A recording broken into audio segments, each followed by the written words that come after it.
Hi, my name is Monte Tilgner with the Iowa High School Athletic Association. This will be the first of our regular season training videos, and this will be from action from week 1 in the state of Iowa. I want to talk about this play. It's gathered a lot of attention around the middle of the state, especially, but just talking about what is a false start by the offensive team. And what you're going to see here is that these offensive linemen are going to put their hands down on their thighs, and they're going to get down like they're kind of in a stance, and then they're going to very quickly and abruptly stand up and look over to the sideline as if to need to get a play call or something like that. But this quick movement has one goal, and that is to get B to encroach, which it does. And per Rule 717, this would be and should be called a false start. The rule states that after the ball is ready for play, before the snap begins, no false start shall be made by any A player. It is a false start if Part A, a shift or feinted charge simulates action at the snap. B, any act is clearly intended to cause B to encroach, or C, any player on his line between the snapper and the end of the line, after placing his hands on or near the ground, moves his hands or makes any quick movement. So all of these don't have to apply. Only one of them has to apply for this to be a false start. So I'm going to run it at regular speed first, and you'll see how quick it is. And then I'll go back and show it a couple more times. And you can see we get a reaction there by the defense. So that movement there is not at all a normal movement by the offense. This is not something they do every play. This is something they do only when they're trying to get the defense to encroach. So I'll go in slow motion here now, and you can see it's just very quick, abrupt. They look to the sideline. There's no coaches who are making any calls here. So this is simply a false start, which should be correctly called on the offense. If you call that way once and let them know that that's the way that's going to be, that type of action will be called, then you're not going to see that action again. All right, so this next couple plays are from a crew self-evaluation, and this some of these comments are there, some are mine, but free kick mechanics, where we want to look for holding on the return, and what is legal and illegal blindside blocks. In this play, we actually have a blindside block, which is not a foul.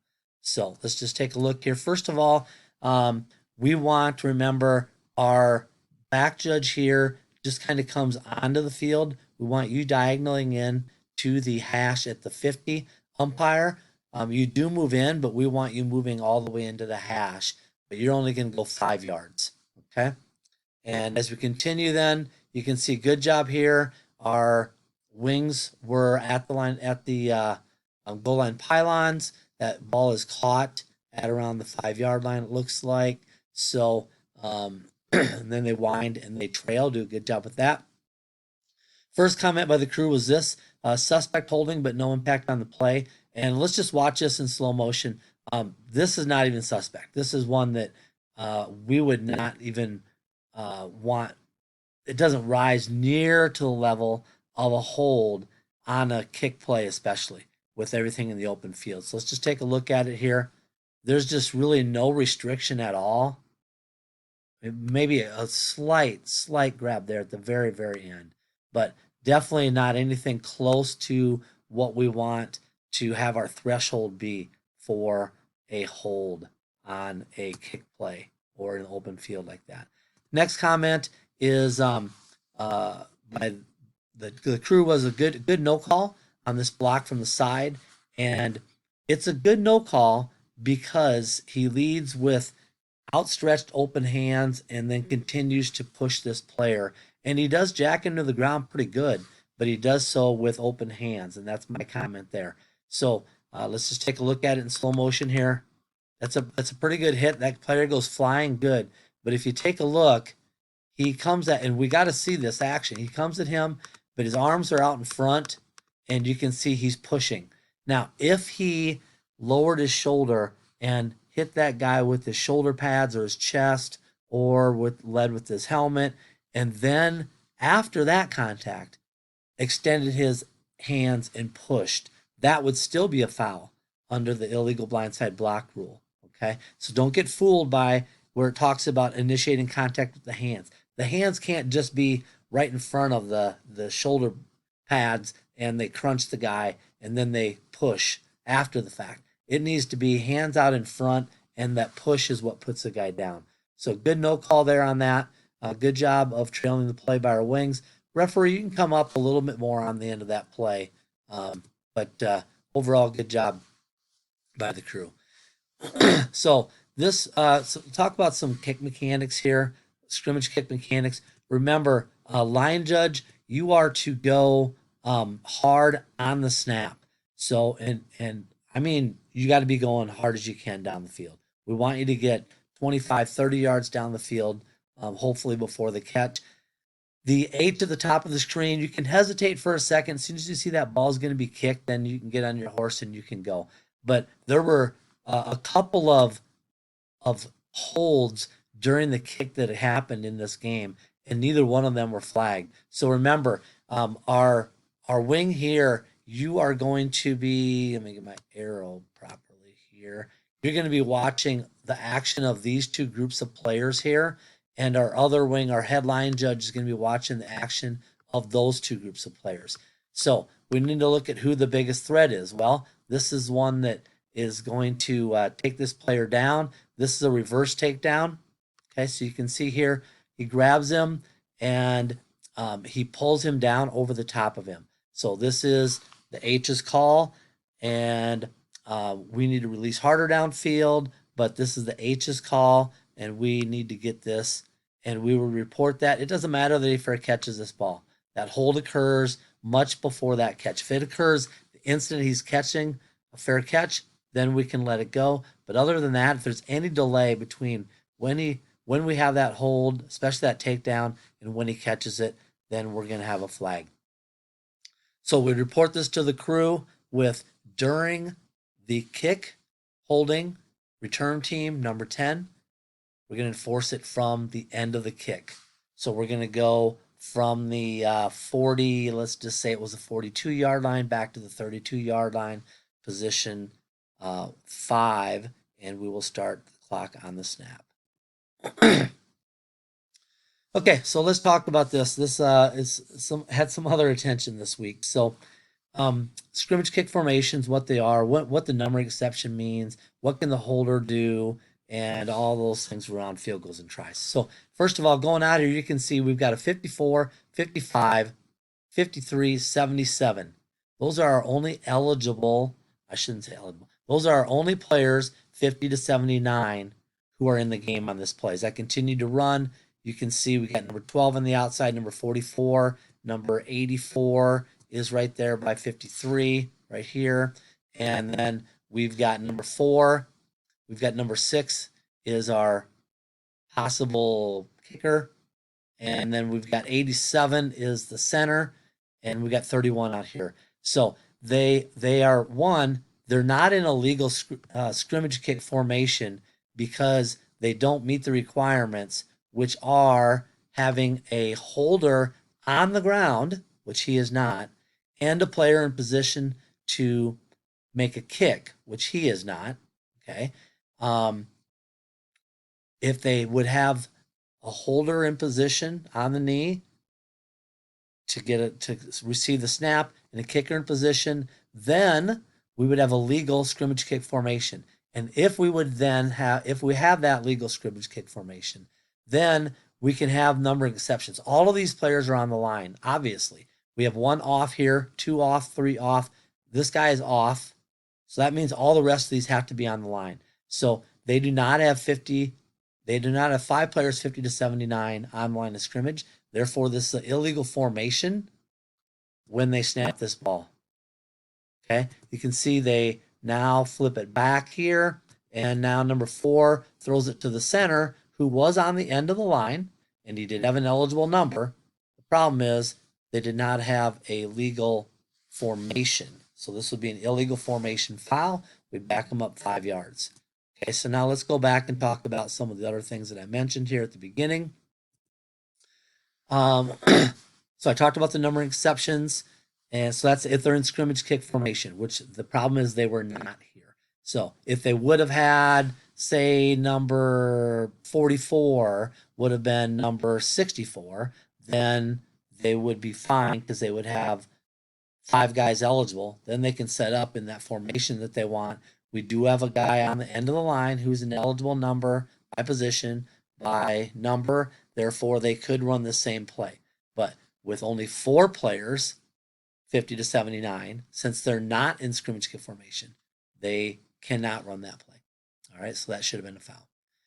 What the holder can do, remember the holder, he can, the ball is not dead if he is on a knee, and finding the rule here quick.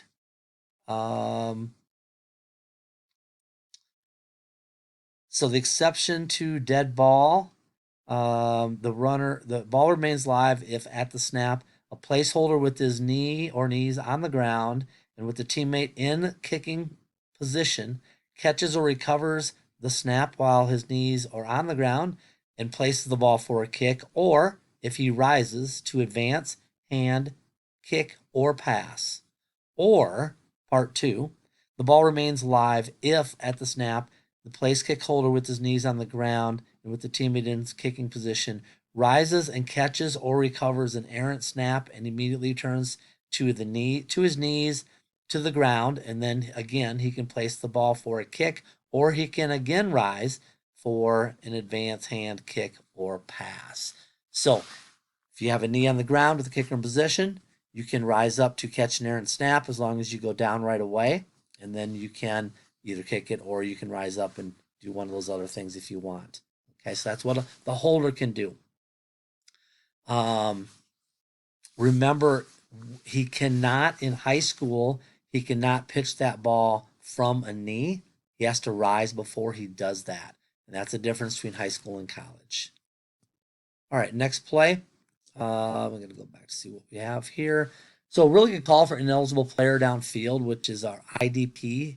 And you can see I believe we've got a third down play. We have officials who are flowing downfield, and then the line judge at the bottom of the screen kind of holds here. And remember, when we got a quarterback scrambling, that's when we have things get out of whack. So good job of flowing downfield. We've got our head line judge who's almost at the line to gain here. So if this ball will be caught here or caught here, he'd be able to be at that line to gain to rule if they made it or not. Our line judge observed number 65 here, and that's good. He gets this IDP as soon as this ball crosses the line of scrimmage, but continue to flow down to that line to gain. A good job of getting that IDP by the line judge. Okay, end of half, end of game, Hail Mary pass, mechanics of the wings, back judges, and changes that are going to result from some of these mechanic differences when we have a Hail Mary pass when our guys are going downfield. Okay, so as you can see in this situation, we're at the end of the game here. And first of all, wings, no reason to stay at the line of scrimmage. We've got eyes here, and we've got 4 guys in pass routes. Our eyes need to be downfield watching receivers as we're flowing downfield. So our eyes need to be, as we're flowing downfield, our eyes need to be in here watching on this action. As we're flowing down here, our eyes need to be in here, watching for possible defensive holding and stuff like that. Okay, so what does that mean? Who has responsibility for ineligible player downfield? That would be our umpire. In this case is primary. So just step up to 3 yards. If anyone goes, meets you at 3 yards or beyond, then they're beyond the 2-yard mark, and that would be a foul for ineligible player downfield. Referee, you're going to have primary for an illegal forward pass. So as you can see here, what's going to happen is this guy's going to get really close. Okay, comment here too. B, you need to flow to the end line. You need to keep everyone behind you. I'll come back to that. Everyone should be in front of the back judge, especially on a play like this. So as we continue, let's look at this quarterback. He scrambles, and that's where his feet are when he releases that ball. So it looks like he does have both feet in or behind the neutral zone on the pass, so that would not be a foul. Our line judge was right here, and he does give a little point back here saying, yep, he's good. All right. But I would prefer our line judges down here helping out on this action. So then what do we do? Then if we just continue the play here, watch our referee come into the screen, and he goes up to where he passed it from, and then he turns and looks. That's what you do as a referee. The only difference is I would like I said, I would like our line judge to be down the field with our headline judge helping out the back judge on this Hail Mary. So now let's take a look at our back judge. Since we're not at the end line, we actually end up getting in the way a little bit here. We've got a defender who's trying to come and make a play on this ball, and he runs right into you.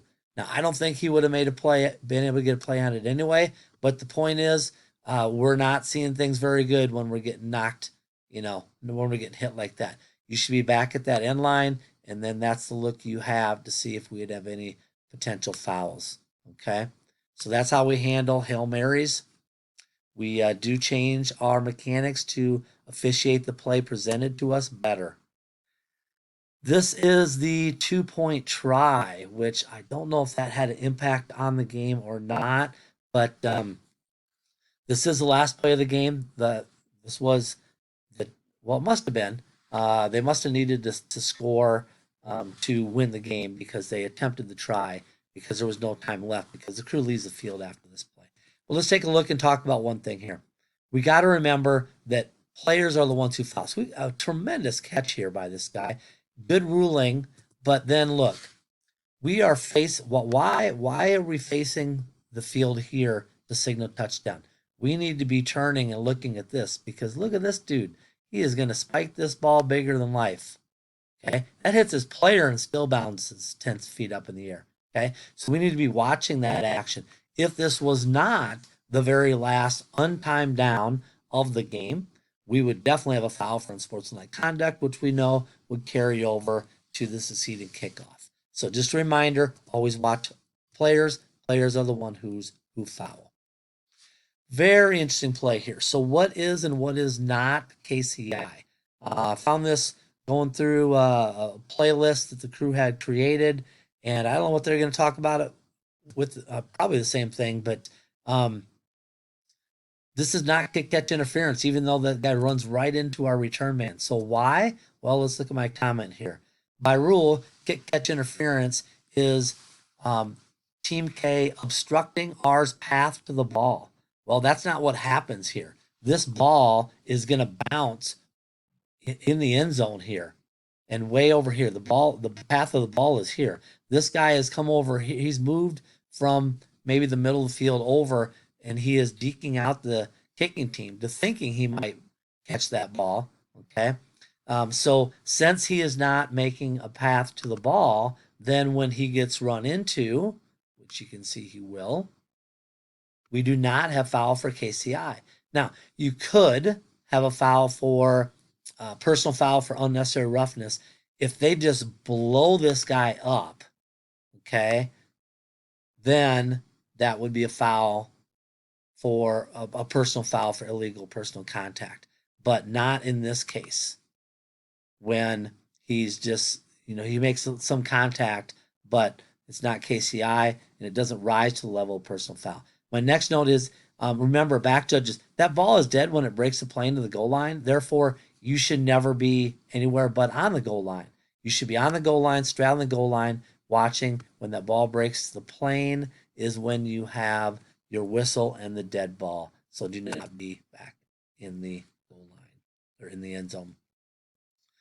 Okay, next play, I believe, this is OPI. So remember, we're looking for players seeking out an opponent and contacting them. And then remember, that means OPI is hanging. That window for OPI opens up at the snap, and it doesn't close until that ball is first touched. And this ball is touched beyond the line of scrimmage. So this player is going to make a beeline and he's going to set a pick on this defender right here. And then this receiver is going to run a little route and catch a slant for a touchdown. But we have blocking downfield. Once he turns the inside or outside, we have a red flag. So boom, there he cuts. And now watch, he is seeking out this guy. And he comes and he breaks down a little bit, puts his arms out, initiates a little bit of contact. It's just enough contact there to free up this guy for this catch. So this would be OPI hanging. We see the blocking occurring right here. And now we're like, okay, I've got OPI hanging. As soon as that ball gets first touched, and it's definitely beyond the line of scrimmage because our snap, I believe, was the 9. Now we should have our flag coming out. All right, interesting one here, rules of the face mask foul. And remember, the rule is an opponent shall not grasp an opponent's face mask, any edge of a helmet opening, so like underneath the helmet, the ear hole, and so on, chin strap, tooth, mouth protector, and then twist and pull. And you can see here they're going to basically from the back rip this quarterback's helmet off. Okay, we know when the helmet comes off of the runner, the ball's dead immediately. Okay, so we've got a face mask foul behind the previous spot. So we're going to force this 15 yards from the previous spot. And a little thing on your announcement here, don't announce face mask. People are going to get confused. They'll be like, he didn't grab his face mask. So they don't understand. So then explain it to them in a way they will. Just say personal foul, grasping a helmet opening. 15-yard penalty from the previous spot. The yardage penalty results in a first down. That be your announcement. So then everyone understands why we have a face mask call, even though they did not grab the face mask. Okay, last play here is how do we handle, I had some questions on this. So I want to make it very clear. How do we handle the forward-backward pass, ineligible player downfield, passer being beyond the line of scrimmage when we're using third down flow and fourth down goal mechanics? So remember, when we have a third down play, we want to, at the snap, be flowing to the line of gain. This is a very good crew. They do an excellent job with their mechanics. They are moving at the snap. They're flowing towards that line to gain. So here's what I've got for you. Okay. Remember, if you read a quick pass to the sideline and you're flowing, just stop where you are. So this headline judge is only a yard, maybe 2 downfield. Just stop right here. Rule forward, backward, and then continue. So that forward, backward ruling, it's already over. Okay, remember in high school football, it's the initial direction. So if you hold right here and now you see, okay, I got a forward pass. Now you can continue to flow to the line to gain as you continue to officiate the play. So you can see he just keeps going, which is all right. He's able to make a ruling on it. He gave a forward punch there. And now, excellent job. This is what we want on third down flow. Okay, as soon as you make that read of that forward back, get to that line to gain. Beat them there. And then, if they don't make it, then you come back and you square it off. That is exactly how we want to do our third down flow and fourth down goal mechanics. The only adjustment is freeze as soon as you see that pass coming out, help on the forward backward part, and then continue. All right, that's it. Under 25 minutes, a little long, but hopefully we can keep around 20 for most of the year. A lot of good plays were sent in by crews, found some off playlists, and some were sent in by coaches. So we want to make sure we continue to help us out and send in plays that we can help train you on to help make you better officials and be able to do a better job of officiating the state of Iowa and have more consistency throughout the state. So thanks for your attention. We will talk to you again soon. And if you have any questions, make sure you send me an email.